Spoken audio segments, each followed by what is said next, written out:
छोटा सा गांव था, नाम था मोहनपुर। उस गांव में एक 200 साल पुराना कुआं था। लोग कहते थे हर रात उस कुएं से एक रोती हुई लड़की की आवाज सुनाई देती है। लेकिन एक बात सब लोगों को हैरान कर देती है, मोहनपुर गांव का जो भी लड़का उस कुएं के पास पानी पीने जाता है, वह 2 दिन के अंदर मर जाता है और मरा हुआ शरीर गायब हो जाता है। और एक दिन इसी गांव में एक शहर से अर्जुन नाम का लड़का आता है। अर्जुन वह छुट्टियों में अपने दादाजी से मिलने आए थे। एक दिन अर्जुन गांव के लोगों से सुना है कि वह कुआं बहुत डरावना है और कोई उसके पास नहीं जाता। लेकिन अर्जुन सोचते हैं डर सिर्फ अंधविश्वास है और कुछ भी नहीं। एक दिन धूप में जाते हुए अर्जुन को प्यास लगी और बिना किसी से पूछे वो सीधा उस कुएं से पानी पीने चला गया। तब अचानक से एक लड़की का चेहरा सामने आया। अर्जुन डरा हुआ था और तुरंत वहां से भागकर घर पर चला गया। उस रात उसे नींद नहीं आती। हर समय उसे लगता है कोई उसे देख रहा है और कोई बुला रहा है। अब उसे भी डर लगने लगा था। फिर सुबह अर्जुन ने एक बुजुर्ग से पूछा, चाचा ये कुआं इतना डरावना क्यों है?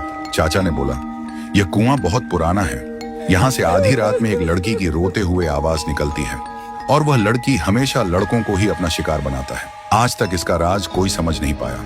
इस बात को सुनकर अर्जुन वहां से निकल पड़े और घर में आकर एक पाखंडी बाबा को कॉल करके बुलाता है ताकि इसका राज क्या है वह जान पाए। और आखिरी दिन पाखंडी बाबा आता है और गांव के सभी लोग इकट्ठा होता है। पाखंडी बाबा उस कुएं को देखकर कांपते हुए कहता है कि यह तो बहुत ही भयानक है। कुएं के अंदर जो भी है उसको पकड़ना मेरे बस के बाहर है। ऐसे बोलकर पाखंडी बाबा उस गांव से निकल पड़े। ऐसी स्थिति में गांव वाले का डर और भी बढ़ जाता है। अर्जुन के मन में सवाल उठते हैं कि उस दिन मैंने जो देखा क्या वह मेरा वहम था, और आज तांत्रिक ने क्या देखा जो डर के भाग गया।